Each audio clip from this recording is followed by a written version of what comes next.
Narito ang ating 45 inches Starcoby.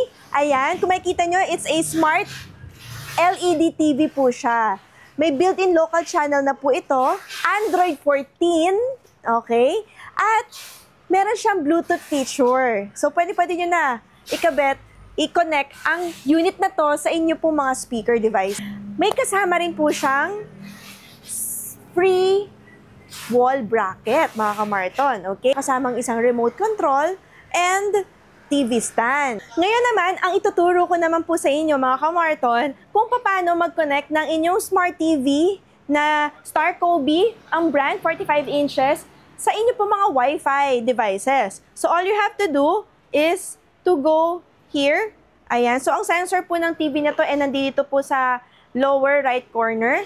Ayan. So, kiklik lang po natin yung settings. Ayan. Click OK.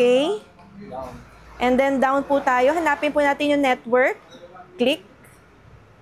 Ayan. So, punta lang po kayo dito sa Wi-Fi. Currently kasi nakakonect po tayo ngayon sa ating Wi-Fi. So, dyan po kayo pupunta kapag gusto nyo pong i-connect yung inyo pong TV sa inyo pong Wi-Fi devices. Okay? Thank you. Bye!